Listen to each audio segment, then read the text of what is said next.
every single one of our major customers and minor customers all shut their doors overnight. You need the right people in the right place at the right time. And sometimes you have the right people in the right place, but at the wrong time. I've got to keep going forward. I've got to keep looking for revenue streams. I've got to keep looking for growth, keep looking at new ways of doing things. But, you know, what's the culture like at the business? What do we stand for, the values? I've got to tick that box on my personal development program I don't really want to be here.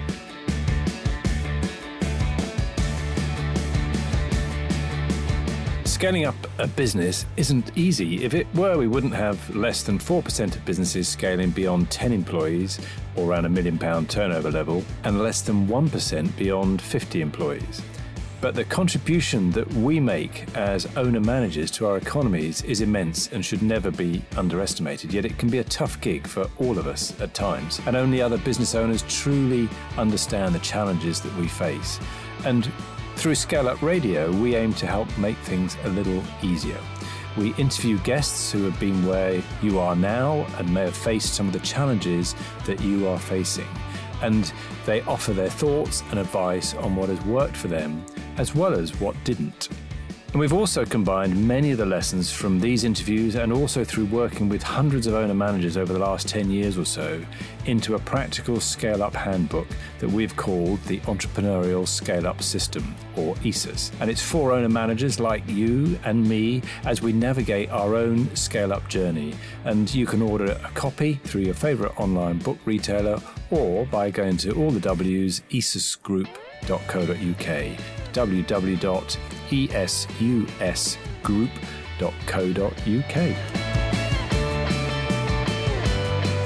On this episode of ScaleUp Radio, I talk with Vanessa Eyles. Now, as you'll hear, this is a slightly different conversation from the ones that we normally have, in that Vanessa is a detective superintendent in the West Midlands Police, and she is running a not-for-profit called the Cyber Resilience Centre for the West Midlands, which has been set up to help businesses to become cyber safe. And cybersecurity is considered to be one of the biggest threats to modern businesses, and hence the reason why the police have set up the Cyber Resilience Centre. It's a national organisation, but Vanessa looks after the West Midlands branch of it, if you like. And Vanessa, along with the CRC, is working to educate and to help to protect businesses. And as you'll hear, we talk about the formation of the centre, the specific aims, but also how businesses across the region and across the country can take advantage, and the business model for this not-for-profit. And it's not just about England and the UK, because they can help people from further afield as well. And there's also some excellent practical points that can help you to protect your business from cyber attacks. And the mistake really is thinking that you're not big enough to be a target. And if you're a small business owner or you work for a small business, then this is a vital episode for you. And as I said, Vanessa works for the West Midlands Cyber Resilience Centre, but there are cyber resilience centres across the UK, and as I said, they can help people from further afield as well.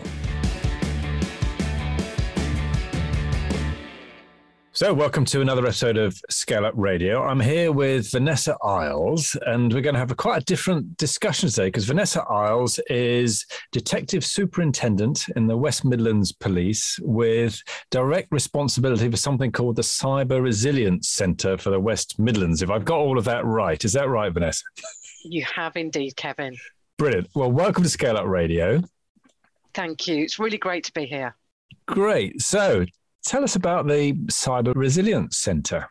Okay, so it's a really unusual centre in that it is a partnership of the police, business and academia. It's a really innovative approach. It's the first of its kind in England and Wales, and there's one of me in every region across that area.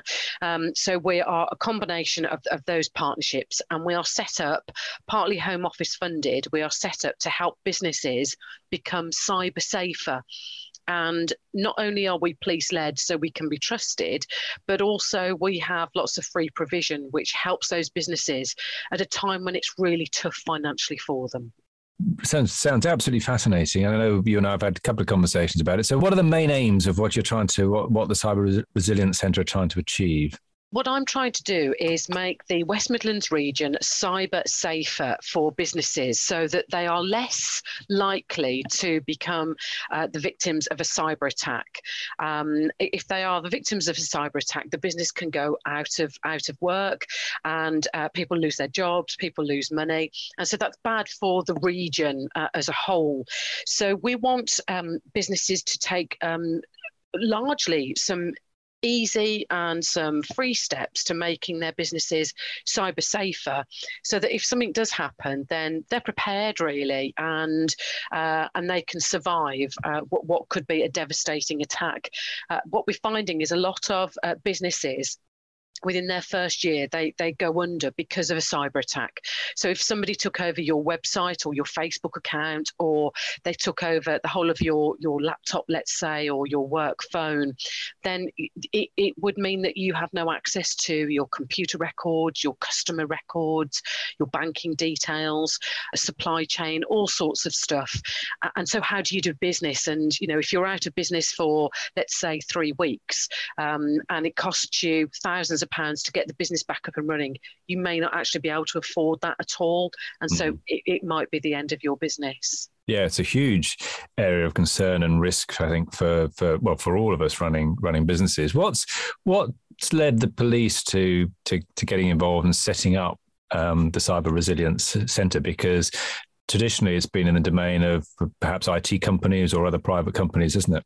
Yeah, it has, and it still is to some extent. But what happened is in 2016, the government realised that cyber attacks were a huge threat to the financial stability of the nation.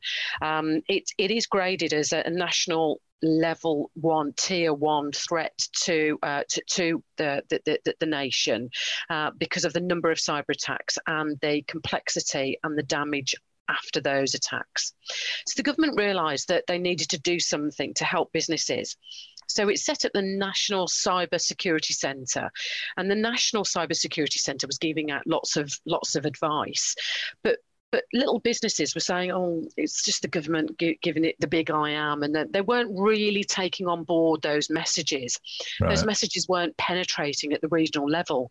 So the Home Office decided to set up these centres, these partnerships, and it wanted the police to lead on them because the police can largely be trusted.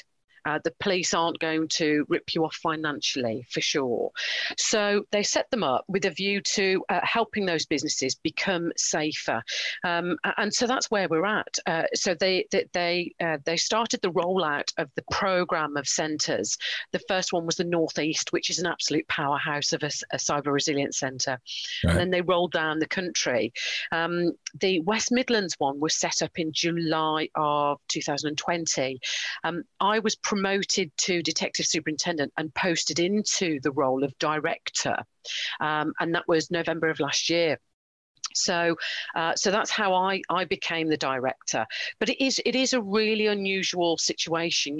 I have some real empathy for businesses because I lie awake at like 3, 4, 5 o'clock in the morning thinking, okay, what's my incoming, what's my outgoing budget, how do I make sure I'm getting a good return on investment for social media and that sort of stuff, and really, really different to the roles I was doing before, when I was a much more traditional senior investigating officer. So it's certainly been out of my comfort zone. That's absolutely certain. Yeah, I definitely want to get into some of your background. I think people will find that fascinating. Before we do that, then, so how is it set up? I think you said it's a not for profit.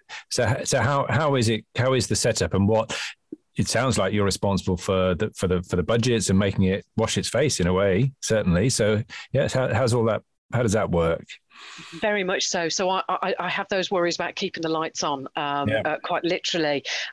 So we are part Home Office funded, but the Home Office funding does not cover quite a lot of the basics to actually be able to function. So I have to get some income. However, what's really important for businesses to have confidence in is we are not for profit, and we are police led. So our first offering to businesses is our free call membership, which is it's really it's really exciting to talk about it, because with a free call membership, we are not selling you anything at all.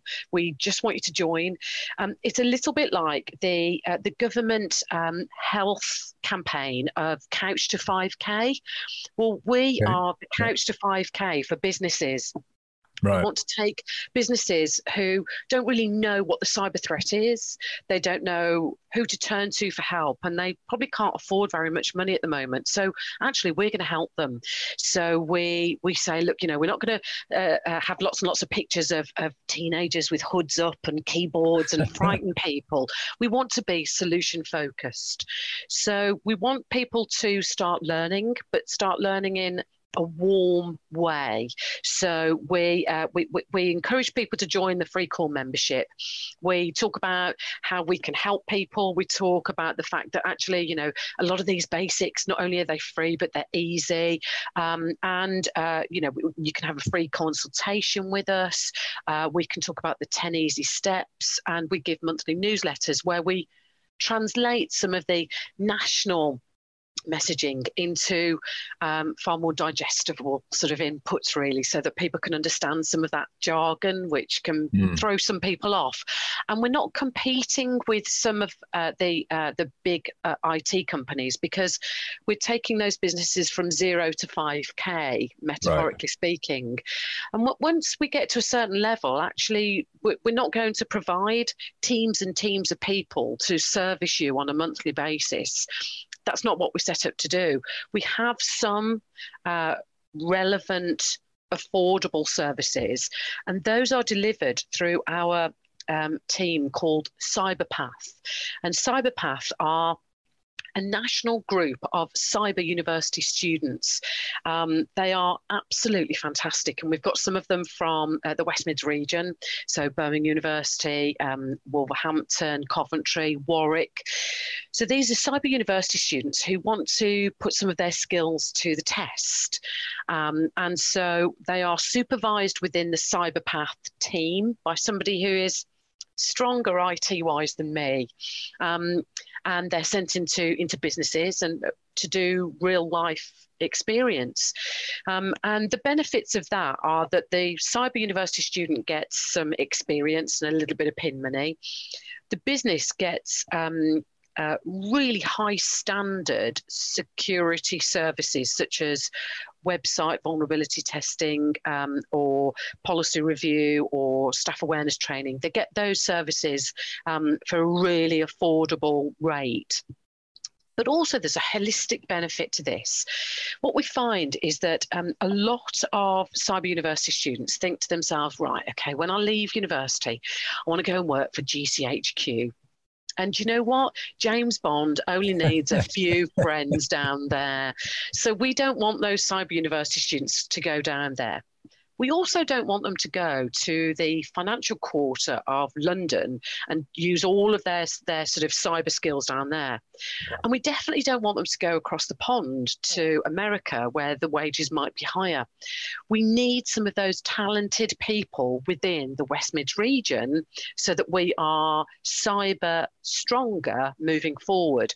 So the cyber path is really beneficial for the students, for our businesses, and also for the region as a whole. So it's great, really. Those are some of the things that we offer.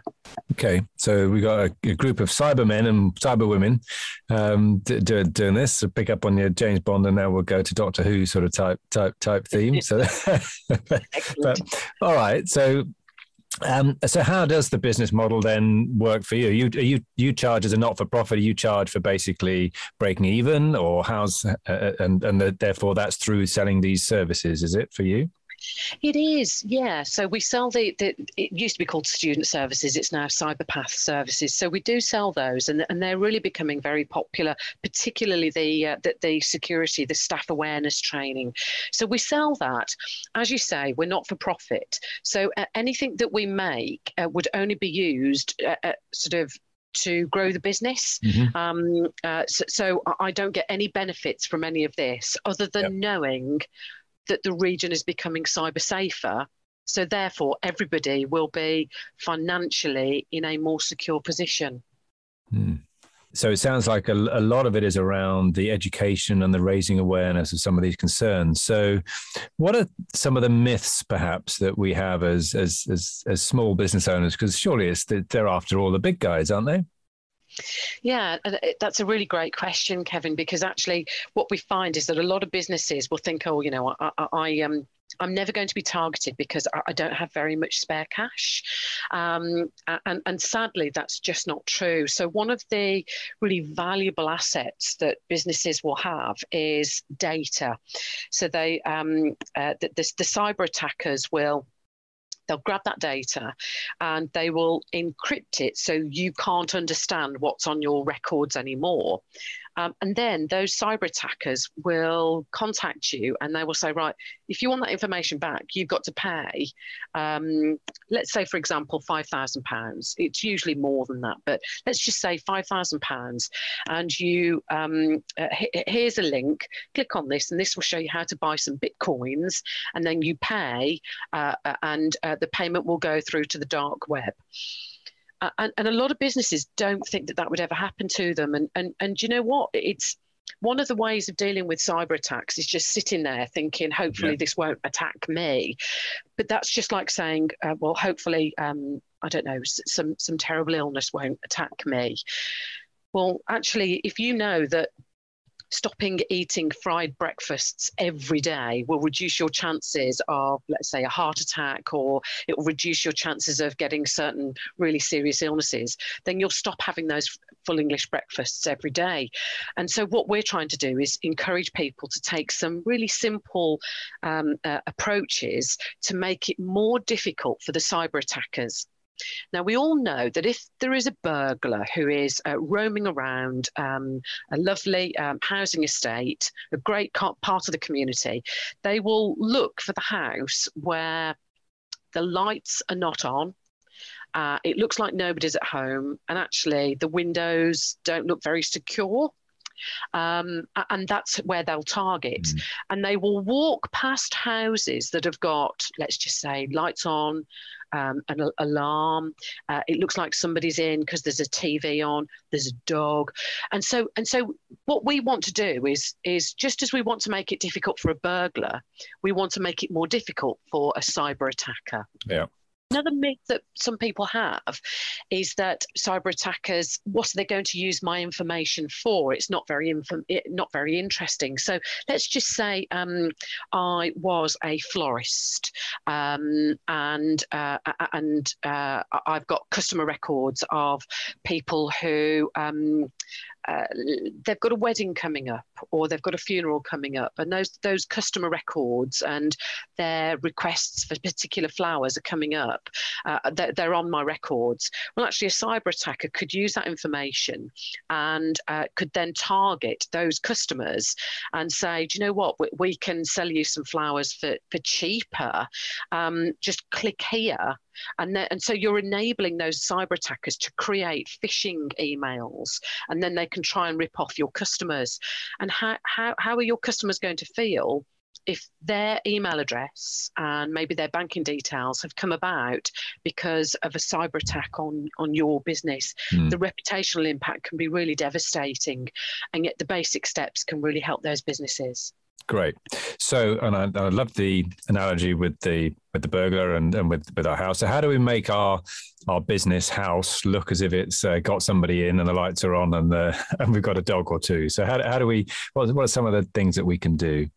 Excellent. So we have what's called 10 easy steps, and they are largely easy and certainly free. So one of the first ones, which is quite dull of me to say, but it's true, is use strong passwords and change them regularly.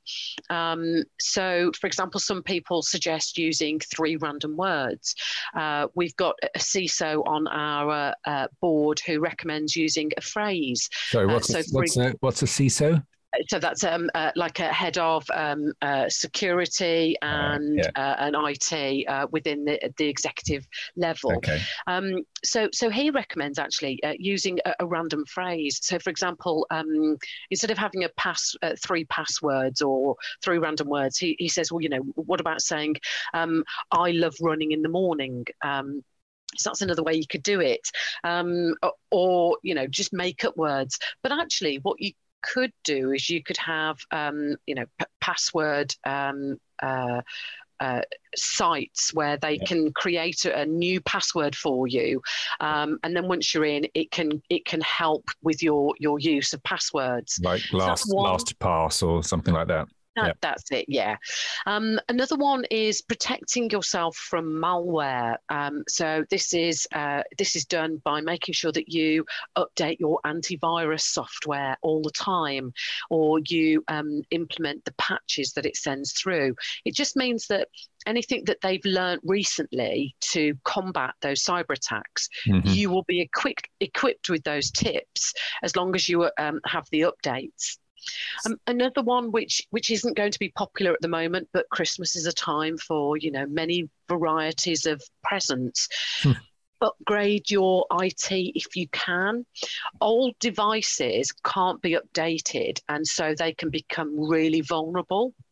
So if you can keep your IT devices up to date, then that's great. Another method of making sure that your information is secure is to encrypt it. That means that when you are sending messages to other people, what you're sending is secret from anybody who looks on your devices.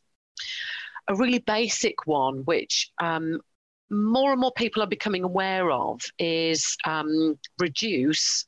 Really what I want to say is stop using USB sticks or removable media. So there was a bit of a fad, wasn't there, a few years ago, where you'd go to an expo and you could be given some free USB sticks. Don't do it, please. Don't just walk away. So because what they can do is they can embed a virus onto your device, and once it's in, then it can really hack away. So just whizzing through the next ones then, maybe have devices where you can track them, so if they are stolen you can wipe them. Public Wi-Fi, this is one that shocks quite a lot of people. Public Wi-Fi, it might be free, but sometimes that's really not a good thing for you, and free Wi-Fi is rarely a good thing for you. You normally get the option, don't you, saying, do you want your computer to be visible on this network? There you go. That's it. And so hackers can intercept some of the messages that you're sending or you're receiving, and they can have a look at what you're looking at. And so it's really unnerving what they could do. And airports can be really bad. You can literally get people who will go to an airport and they will just linger around pretending that they're waiting for a flight, and actually they're not. They're just clicking in and looking at what people are looking at. Right. A really important one, and this is where I when I first started getting into cyber work about 10 years ago, I remember people saying, oh, no, back up your data. And I remember thinking, well, so how do you back it up? You know, do you have to write everything down? Well, if you put stuff into the cloud, then you've backed it up, and often that's a really successful way to have it onto a different system. However, if you just email a bunch of stuff to another email account, then unfortunately some of those viruses can transfer with that email. So make sure you back up your data effectively. And I think I was talking to somebody else the other day, and I think even relying just simply on cloud backup, there are some viruses that will automatically then sync to the cloud with it and infect your portion of the cloud. So I think you having a physical separate backing up system is generally a good idea, isn't it? Absolutely. And the thing is, that's really good for lots and lots of business continuity concepts anyway. So if there was a fire at one location, then you've got records elsewhere, and it's certainly seasonal at the moment, if there's any flooding, then you've got some records elsewhere, haven't you, if you've got some backup. So really important stuff like that. And these are basics for business resilience. So that's that one. And then phishing attacks. So these are, and it's not quite fishing for salmon or for trout. This is phishing spelt with a PH. And this is where people are constantly trying to hook you in and get you to click on this, or click on this website, or give us your logging in data. What they really want is they want to get stuff like your passwords, your bank account details. And so they then want to exploit you.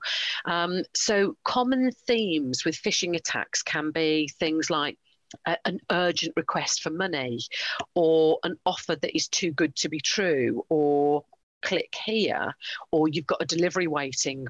But one of the things that cyber attackers will do is they will use fear for people. So sometimes they will say, your TV license hasn't been paid for. If you don't click here and give us your bank details, we will send the police round within 24 hours.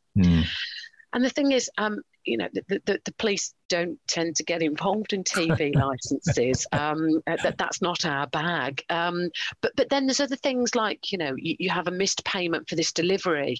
If you don't click here and pay, we will send the item back with a bill. It's just like, if you think to yourself, right, what are they asking me to do? They're asking me to click here. There's an urgency. There's a fear factor. Then just leave it alone, because you just have to certainly tread with real caution. And what we find is a lot of companies such as the TV licensing or HMRC, they will contact you and use your name, and they don't have poor spelling within their emails either, and they don't have email headers which are www iCloud.com or an email address of hotmail.com. So have a look at those details, but just think to yourself, what are they asking me to do? Are they asking me to click somewhere? I don't know what's at the end of that click, so I'm going to be really cautious. And then the last thing that we try to sort of help people understand is sometimes hackers will use supply chains in order to get through to the bigger businesses. And some of those supply chain businesses are smaller businesses, and they may not have a big IT team, or they may not have a big budget. And so they are easier to get into their IT systems and then get through to the bigger companies. So this is where we encourage businesses to have policies so that they can stop their staff getting into bad habits, and that can be really helpful as well. So those are some of the top 10 steps. Brilliant. And it is quite often, quite a lot of this is down to human error, isn't it? When a cyber attack is essential, it's because somebody has clicked on something they shouldn't have done, rather than necessarily a specific IT thing that we could have put in place. So I think a lot of business owners are probably aware, at least cognizant of the risks of cyber attacks, but maybe not all of the team. You mentioned the staff, maybe not everybody in their business is. So how do we go about trying to educate and raise awareness within our businesses, within our teams? Yeah, you're spot on again, Kevin. So there's a couple of things that we help with. So number one, if a business becomes a free call member, they will get those monthly newsletters. They'll get invited to events for free, and so that person who is the the member can share those updates, share those blogs, those newsletters for free with all of their staff. It's sometimes a little bit of a dry subject, I get that. But another way that we've found really popular and really effective as well at changing culture is our staff awareness training. So this is one of the services that we provide. So security awareness training, and we use our cyber students. And I actually sat in on 2 of these. So it was at the same organisation. It was a charitable organisation. This cyber university student was presenting to staff, and the sessions were 2 hours long. They can be 2.5 hours with questions, but really a really engaging session with each of the two groups, it's not sort of jargon, and that's how it changes the culture, is that everybody realizes they've got a part to play. No question is silly. It helps with discussions. And so this charitable organization that was having these sessions, they'd had a whole number of them, and what they've reported is that it has completely changed the culture of their staff, so that their staff feel that it's their responsibility, as well as the director, as well as the IT people, to be watching out for these cyber attacks. But also the staff are saying, do you know what, I learned so much, and I've told my grandson how to be cyber safer, or I've told my daughter-in-law who's got a little bakery, or whatever. People are becoming cyber safer personally within their family and friends, as well as the organisation. So it's great. It really makes a difference. And how does it link in with? There's this Cyber Essentials certification, isn't there? So are you linked in with that? How does that part work?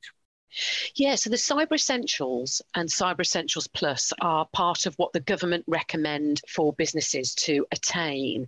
And so we have IT companies that we work with. They are called our trusted partners. They are accredited to be able to help organisations to attain the accreditation of Cyber Essentials. But that list that I just read through, that will take you for free towards getting really close towards Cyber Essentials levels. It's not quite there, and you wouldn't get a certificate after doing Vanessa's top 10 tips.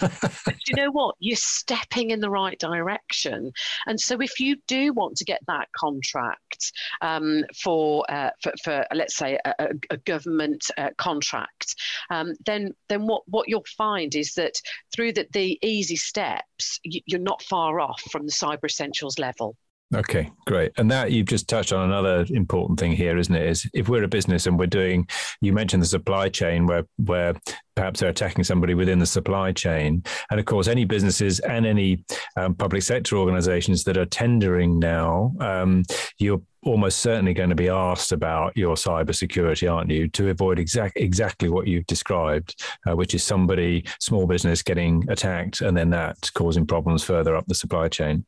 Yeah, you've hit the nail on the head there. And what we're finding is, I'm quite biased here. It's not that I don't like anywhere else in England and Wales, but I really want the Midlands region, the West Midlands region, to grow and to thrive. Well, what I want is for those little businesses around the West Mids region, across the 4 police force areas, West Mids, West Mercia, Staffordshire and Warwickshire, I want those businesses to be the supply chain of choice. And so those large organisations will look and they'll say, gosh, they're Cyber Essentials. So do you know what? That they're a safer bet. Mm-hmm. It's part of your shop window, isn't it? So if you go to a Chinese takeaway or a chip shop and the sign on the outside is like a little bit dodgy and the letter H is missing from the title, you're going to think, okay, that's what the front of house is like. What's the kitchen like?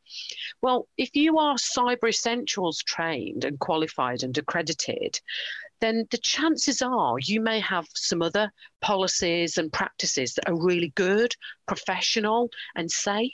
So it's a good way of sharing those standards. Very good. So we've heard a lot about where you are now and all the things about Cyber Essentials. What's got you to this? To where you are now, obviously, as Detective Superintendent. You've had quite a career, I think, to get you to this point. So, can you give us some potted highlights? Well, don't know about highlights, but certainly some of my journey. I joined the police in 1993, and I did response work. I used to drive one of the police vehicles and do blue light runs.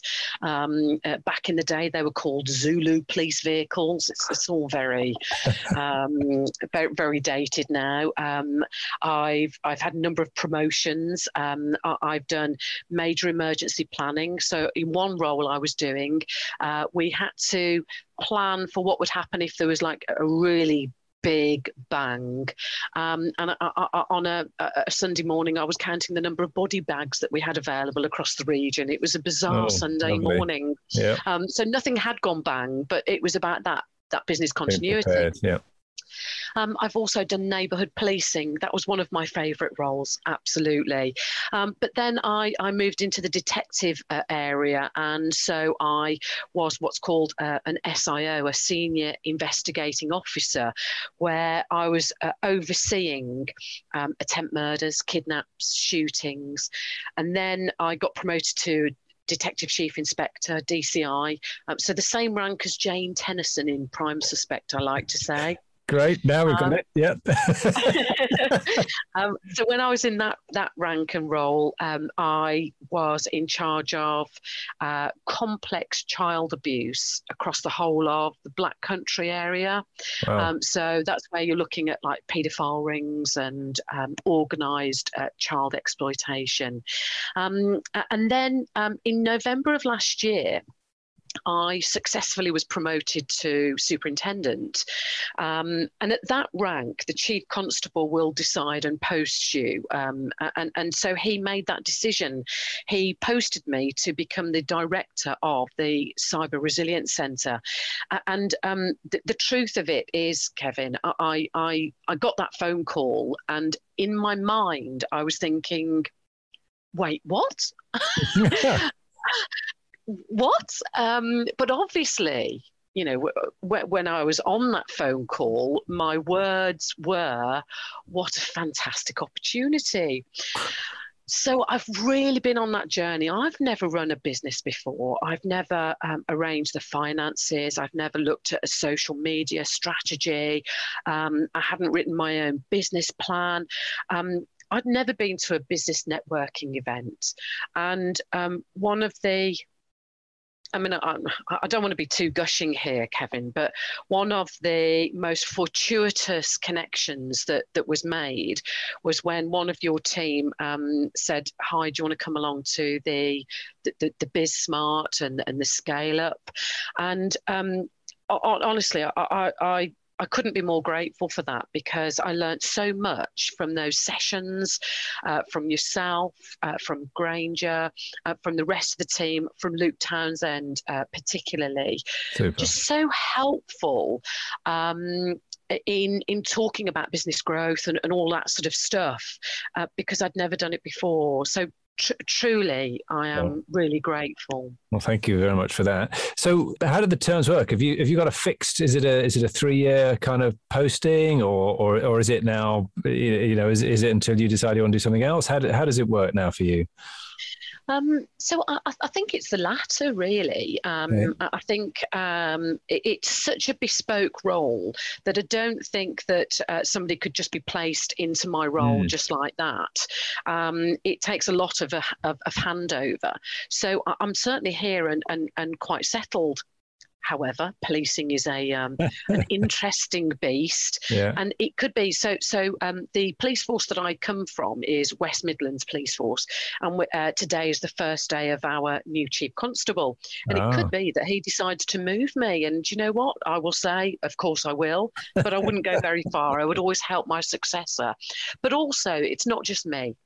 And that's the beauty of the Cyber Resilience Centres. My deputy is amazing. She was one of the finalists in a Midlands Tech Awards recently.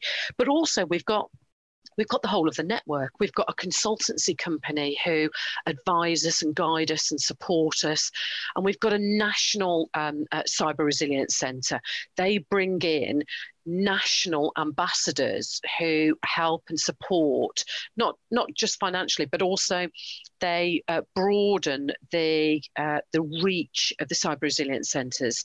So some of those national ambassadors are KPMG, Accenture, NatWest Bank, and the like. So it's not just about me, and thankfully so with my Brummie accent. Yeah, no, very good. And so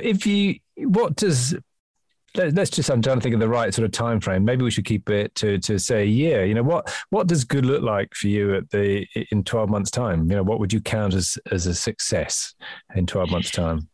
Right. So the National Cyber Resilience Centre, who say that they support us, but really there's a little bit of top down as well. They've given me a target to try and touch, help, support, recruit as free call members. They've given me a target of 2% of businesses across the region. Okay. And so by 2025, that would be recruiting 9,000 businesses. So I need all the help I can get, Kevin, and radio interviews like this help. Yes, and yes, because I love it when people say, "Oh, 2%," because that sounds like nothing, doesn't it? Oh, if we could only just get 2% of the market, we'd be 9,000. Yeah. So you got 9,000. Okay, so and that's by 2025. So three years essentially to do that? Is that the idea? Yeah, it's about 2.5 years. Yeah. So I've got my business plan. You know, we've got the financial forecasts. We've got the consultancy company there, who are so helpful. I'm going to Manchester to meet my peers. Mm-hmm. So I'm going there on Wednesday morning. I've got meetings before and after the conference. So I've got to safely drive back from Manchester on Thursday afternoon at safe progress from meeting in Birmingham city centre with a really key player for the Midlands region. So it's great that there is that reach, that there is that network, and that we are all growing in such a positive direction. Great. And what can you learn? You mentioned the Northwest is an absolute powerhouse. What sort of things can you learn from them? And actually, I'm a passionate believer in mentoring and coaching, and so and some of that is about me receiving that guidance. So I spent time. I had a number of one-to-ones with my peer in the Northeast. So we'd meet on Teams and we'd talk through different scenarios, different networks, different groups that we could grow with, and different ways that we could get different funding streams. So that's been really helpful. Certainly the going out and meeting people as opposed to just doing network online, that was an early bit of advice.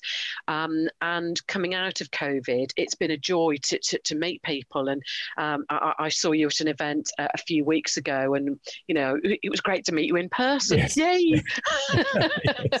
Yes. So that was a key thing, really.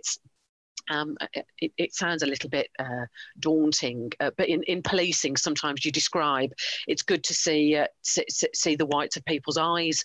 Now, I don't necessarily mean it in such a stark way, but it's really great to shake somebody's hand and say, "Hi, how's your business?" It's those conversations in the corridors sometimes, isn't it? Yes, absolutely. So what sort of things are you planning on that or are you finding that are working to get you towards the 9,000 that you need to get to? So it's those big networks. It's stuff such as the Federation of Small Businesses. It's the Chambers of Commerce. It's the LEPs are so good, and then some of those big connections within the police forces. You know, it's great to be able to lean back on those.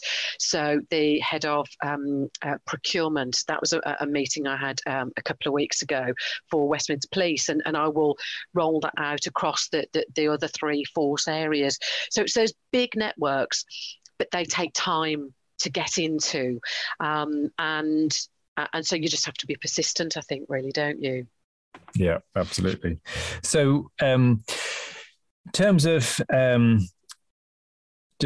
just trying to trying to think now. And some of the questions that I like to ask everybody that comes on now. If you were to go back to your younger self, what advice would you give to the young Vanessa? Don't know what point you'd pick, whether it would be when you started in the police in 1993 or whether it would be some other point. But what looking back, what would you advise yourself? I think it would probably be be confident in who you are as a leader. So you don't get to the position of running a business without having some leadership skills. But if you doubt yourself, then you won't put those skills into practice. So I think that's probably what I would say. And so as a young Vanessa, I probably didn't have that confidence in my own ability. By the time you get to the rank of superintendent, you've been through that many promotion processes, you've done that many roles, you've done that many change programs, you've driven that much performance that you know you're not perfect, but you know by then that you can achieve. So I think I would probably say to my younger self, have that confidence in yourself and enjoy that side of it. Great advice. And just on that, what do you think you bring to this role as with cyber resilience? Or put another way, why did the chief constables to go, I'm going to ask Vanessa to do this? Why do you think that would have been? Yeah. So I had presented results, and I had carried out such a wide range of roles within policing that the chief constable knew that I was to some extent omnicompetent. No matter where he put me, I would thrive. Right. So, I did, as I described earlier on, I've done neighbourhood policing, I've done professional standards, so that's, dealing with people who've done something wrong. I've driven sort of data performance improvements, culture change, diversity. I've done so much that the chief constable knew that I would be able to, after a short period of time of going, oh my gosh, I would then get my two nostrils above water, and then I would thrive. I think one of the things that I do bring to the role is I have an authentic style, and largely I can hold a room. Now, sometimes the subject matter of cyber can be a dry subject, Kevin, and I think we both know that. Mm-hmm. And it would be wrong for us not to acknowledge that. But I can hold a room. So I did a speech to 350, 400 people, and I held the room. And so I think that's probably another part of why he posted me, is because I do have that ability to communicate with people, but I also have the humility to listen, which is equally as important. Great. So that humility. I was going to ask you actually, what would your sort of leadership tips be? I mean, obviously within the police, you get all sorts of training around leadership. If we could distill that into a couple of things, it sounds like humility would be one of those potentially. What might any other things that you would pull out as around the essence of leadership? So in most of the roles within policing, not all, but most of them, my leadership is very much, we can all bring things to the table. We are all part of the solution. Now, when I was, it's called a PSU commander, when you're dealing with like riot situations or football hooliganism or, that sort of policing, that's far more authoritarian. I've got to do this, this, go there. Yeah. But that's really not very often at all within policing these days. We can all bring something to the table, and I love that, because that's true diversity. That's not about ticking the box. Everybody is part of the solution, and that's certainly the essence of how I like to lead. Brilliant. Good. Now this, ScaleUp Radio gets listened to I'm constantly surprised, but far afield from just Worcestershire and the West Midlands. So if people are listening from outside of those areas, can they still come and talk to you, or what's the best way for them to get in touch? Well, let's do that now. What's the best way for anybody really to get in touch with either you or the Cyber Resilience Centre? Excellent. So if people want to get hold of me, then if they go to the website, so it's quite an easy one. It's www.wmcrc.co.uk. So that's where we're at. So that's our website. So West Midlands Cyber Resilience Centre. So that will give you information, and you can click on there. You can get the free membership. You can contact us. It's really easy. If you don't know where your Cyber Resilience Centre is, we can guide you to the correct area across England and Wales. And that's the nice thing about having a whole network of superintendents, is that we play really nicely. So this morning I was just about to dash out to a place called Longbridge in the south of Birmingham, and I had a phone call from one of my colleagues, and he said, I've got a business who want to work with you. I'll send an email across. And I'd a couple of weeks ago sent two referrals through to him, to his centre. So we play great. We've got such a positive professional network that we will always pass on to the relevant area where you are.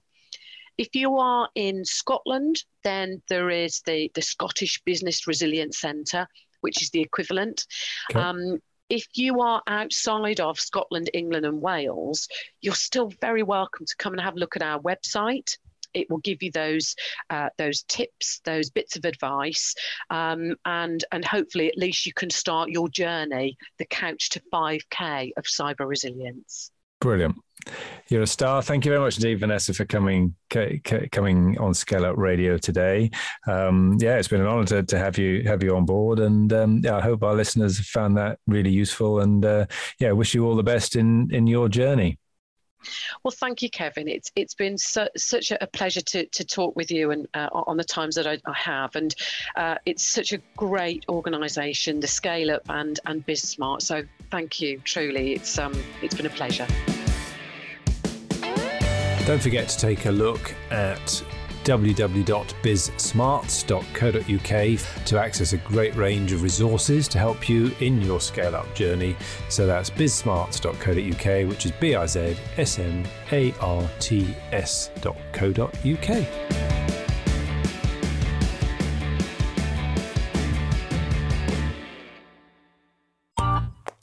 This has been a Monkey Pants Productions podcast.